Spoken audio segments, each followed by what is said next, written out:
আশা করি তোমরা সবাই ভালো আছো।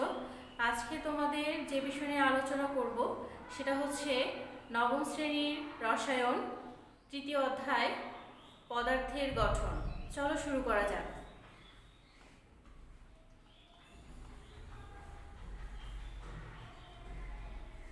তোমরা কি কখনো ভেবে দেখেছো আমাদের চারপাশের জিনিসগুলো কি দিয়ে তৈরি? তোমার শরীরই বা কি দিয়ে তৈরি? হ্যাঁ, তোমাদের মতো প্রাচীন দার্শনিকেরাও এই নিয়ে বহু চিন্তা ভাবনা করেছেন। প্রাচীন গ্রিক দার্শনিকেরা ভাবতেন মাটি, পানি, বায়ু এবং আগুন ইত্যাদি মৌলিক পদার্থ আর অন্য সকল বস্তু এদের মিশ্রণে তৈরি। গ্রিসের দার্শনিক ডেমোক্রিটাস প্রথম বলেছিলেন প্রত্যেক পদার্থের একক আছে যা অতি ক্ষুদ্র আর অবিভাজ্য। তিনি এর নাম দেন অ্যাটম। কোনো বৈজ্ঞানিক পরীক্ষা দিয়ে এটি প্রমাণ করা সম্ভব হয়নি বলে এটি কোনো গ্রহণযোগ্যতা পায়নি। অবশেষে 1803 সালে ব্রিটিশ বিজ্ঞানী জন ডাল্টন বিভিন্ন পরীক্ষায় প্রাপ্ত ফলাফলের ওপর ভিত্তি করে পরমাণু সম্পর্কে একটি মতবাদ দেন যে প্রতিটি পদার্থ অজস্র ক্ষুদ্র এবং অবিভাজ্য কণার সমন্বয়ে গঠিত। তিনি দার্শনিক ডেমোক্রিটাসের সম্মানে এই একক কণার নাম দেন অ্যাটম, যার অর্থ পরমাণু। এরপরে প্রমাণিত হয় যে পরমাণু অবিভাজ্য নয়। তোমরা এখান থেকে এমসিকিউর জন্য গ্রিক দার্শনিক ডেমোক্রিটাসের কথাটা পড়তে পারো। তিনি কি বলেছিলেন? প্রথমে কি বলেছিলেন পরমাণু নিয়ে? প্রত্যেক পদার্থের একক আছে যা অতি ক্ষুদ্র আর অবিভাজ্য। দেখো, এখান থেকে এইটুকু পর্যন্ত তোমরা এমসিকিউর জন্য পড়তে পারো।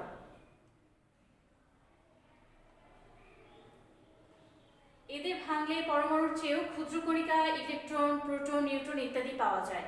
এমসিকিউর জন্য তোমরা এই অংশটুকু দাগিয়ে নিতে পারো। পরমাণুর বিভিন্ন মডেল, পরমাণুর ঋতুবিন্যাস ইত্যাদি এই অধ্যায়ে আমরা আলোচনা করব।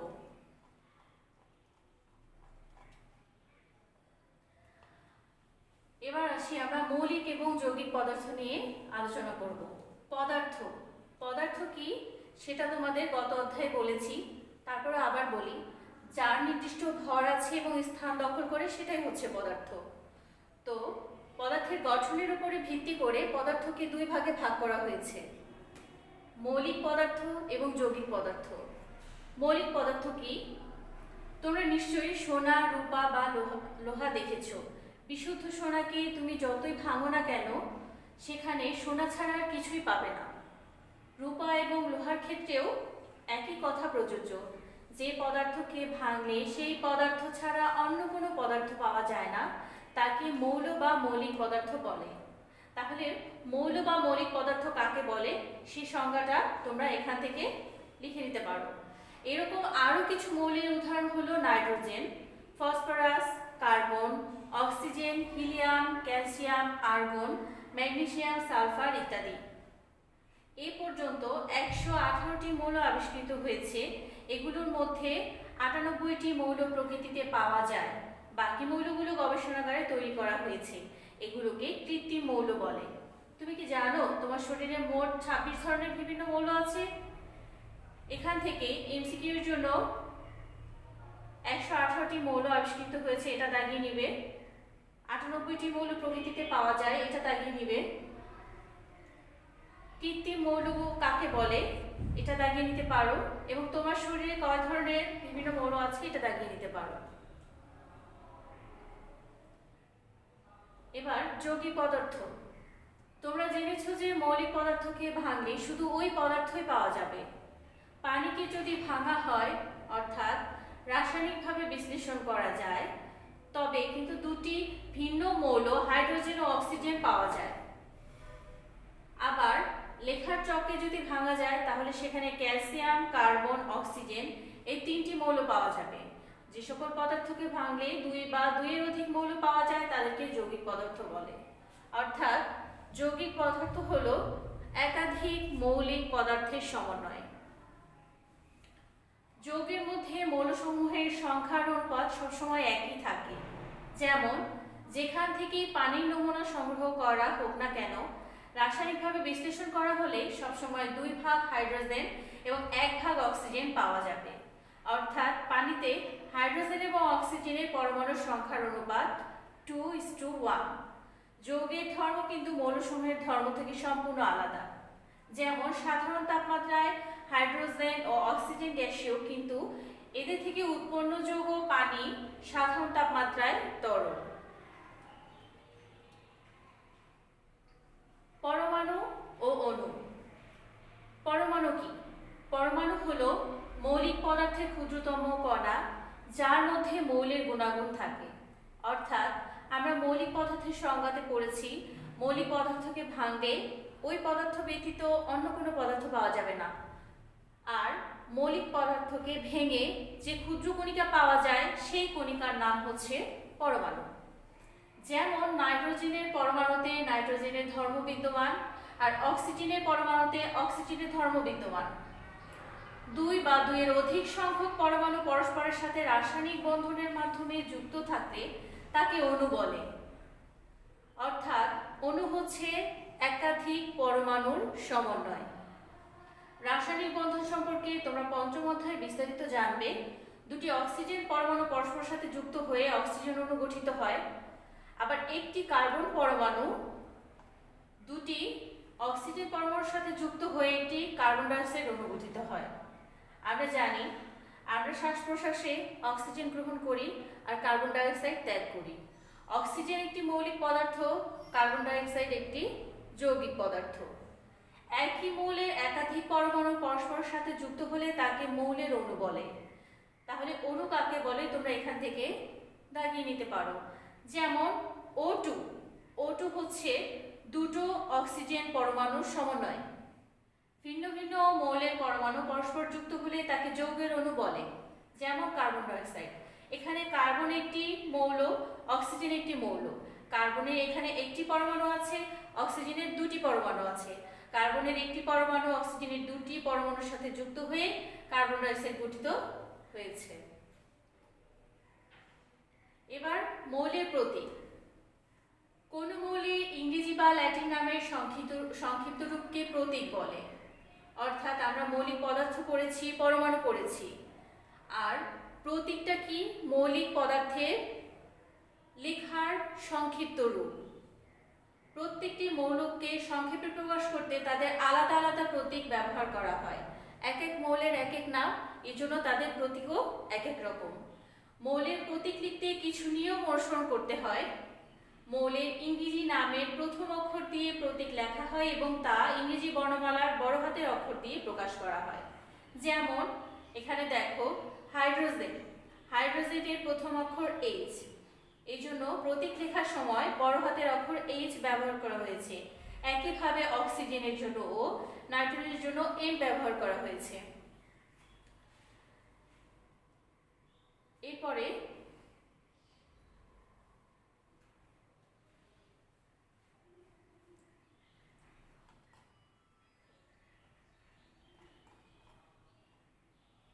দুই নং নিয়ম হচ্ছে, যদি 2 বা 2 এর অধিক মৌলের ইংরেজি নামের প্রথম অক্ষর একই হয় তবে একটি মৌলকে নামের প্রথম অক্ষর ইংরেজি বর্ণমালার বড় হাতের অক্ষর দিয়ে প্রকাশ করা হয়। অন্যগুলোর ক্ষেত্রে প্রত্যেকটি 2 অক্ষর লেখা হয়। নামের প্রথম অক্ষরটি ইংরেজি বর্ণমালার বড় হাতের অক্ষর এবং নামের অন্য একটি অক্ষর ছোট হাতের অক্ষর দিয়ে লেখা হয়। দেখো এখানে যেমন কোবাল্ট, ইংরেজি অক্ষর বড় হাতের অক্ষর C এবং ছোট হাতের অক্ষর O ব্যবহার করা হয়েছে, প্রথম 2 অক্ষর ব্যবহার করা হয়েছে। ক্যাডমিয়ামের ক্ষেত্রে CD ব্যবহার করা হয়েছে, একইভাবে ক্রোমিয়ামের জন্য Cr।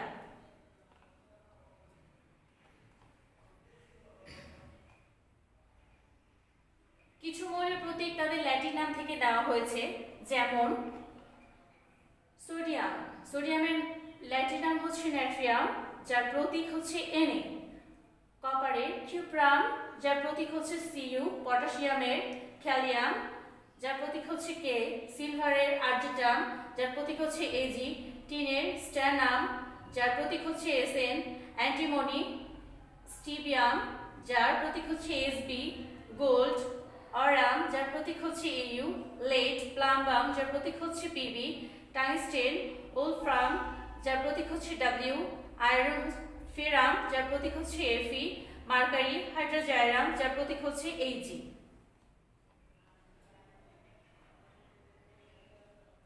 এবার সংকেত। হাইড্রোজেনের একটি অণুকে প্রকাশ করতে H2 ব্যবহার করা হয়েছে, যার অর্থ হলো একটি হাইড্রোজেনের অণুতে দুটি হাইড্রোজেনের পরমাণু আছে।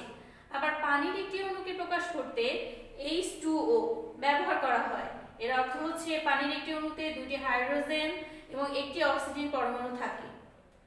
দেখো, সংকেত প্রকাশ করার জন্য H এর সাথে 2 দেওয়া হয়েছে, আবার এখানে পানির সংকেত লেখার জন্য H2O ব্যবহার করা হয়েছে। এই প্রতীক লেখার সময় আমরা এই 2টা লিখিনি, কারণ প্রতীকের কথাটাই ছিল এরকম যে সেটা সংক্ষিপ্ত রূপ হবে, আর সংকেতে পরিমাণটাও বলে দেওয়া থাকে। একইভাবে পানিতেও 2 পরমাণু হাইড্রোজেন এবং 1 পরমাণু অক্সিজেন আছে, এটা সংকেত দ্বারা দেখানো হয়েছে। এখানে আরো কিছু উদাহরণ আছে, যেমন নাইট্রোজেন অণুর সংকেত N2, অ্যামোনিয়ার NH3, ক্লোরিনের Cl2, সালফিউরিক অ্যাসিডের H2SO4, হাইড্রোক্লোরিক অ্যাসিডের HCl। পরমাণুর ভেতরের কণা। পরমাণু 3টি কণা দিয়ে তৈরি, সেগুলো হচ্ছে ইলেকট্রন, প্রোটন এবং নিউট্রন। পরমাণুর কেন্দ্রের নিউক্লিয়াসে প্রোটন ও নিউট্রন থাকে এবং ইলেকট্রন নিউক্লিয়াসকে ঘিরে ঘুরতে থাকে। ইলেকট্রন হলো পরমাণুর একটি মূল কণিকা, যার আধান বা চার্জ ঋণাত্মক বা নেগেটিভ। এই আধানের পরিমাণ -1.60 × 10⁻⁻19 কুলম্ব। একে E প্রতীক দিয়ে প্রকাশ করা হয়। একটি ইলেকট্রনের ভর 9.11 × 10⁻⁻28। এই তথ্যগুলো তোমরা এমসিকিউ এর জন্য পড়তে পারো এবং এমসিকিউ এর জন্য দাগিয়ে রাখো। ইলেকট্রনের আপেক্ষিক আধান -1 ধরা হয় এবং ভর প্রোটন এবং নিউট্রনের তুলনায় 840 গুণ কম, তাই আপেক্ষিক ভর 0 ধরা হয়।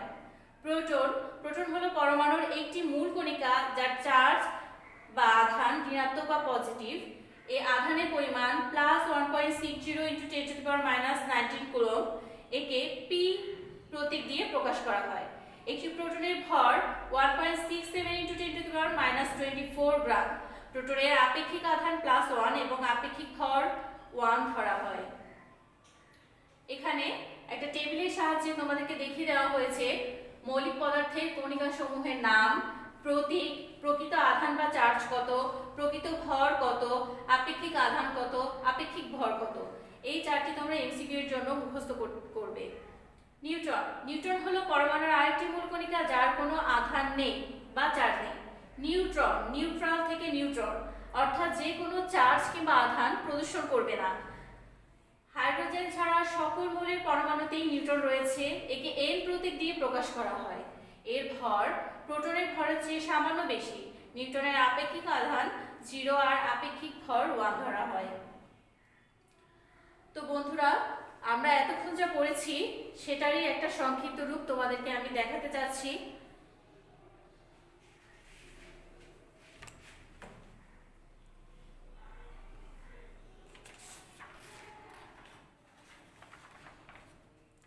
দেখো, আমরা প্রথমে জেনেছিলাম পদার্থ কি। পদার্থকে 2 ভাগে ভাগ করা হয়েছিল, মৌলিক পদার্থ, যৌগিক পদার্থ। অবশ্যই পদার্থের গঠনের ভিত্তিতে ভাগ করা হয়েছিল। তো মৌলিক পদার্থের ক্ষুদ্রতম কণিকাকে আমরা পরমাণু হিসেবে জেনেছি, যৌগিক পদার্থের ক্ষুদ্রতম কণিকাকে আমরা অণু হিসেবে জেনেছি। এখানে যৌগিক পদার্থ হলো একাধিক মৌলিক পদার্থের সমন্বয়, আর মৌলিক পদার্থ এই পদার্থ ব্যতীত অন্য কোনো ধর্ম প্রদর্শন করবে না। মৌলিক পদার্থকে ক্ষুদ্র এককে ভাগ করলে আমরা পাবো পরমাণু, যৌগিক পদার্থকে ক্ষুদ্র এককে ভাগ করলে আমরা পাবো অণু। মৌলিক পদার্থের সংক্ষিপ্ত রূপকে প্রতীক বলা হয়। সাধারণত যৌগিক পদার্থের সংক্ষিপ্ত রূপকে সংকেত বলা হয়, অর্থাৎ মৌলিক পদার্থকে শুধু পদার্থের সংকেতই প্রকাশ করবে, পরিমাণ প্রকাশ করবে না। যৌগিক পদার্থের সংকেতে পরমাণুর প্রতীক সহ পরিমাণ প্রকাশ করবে।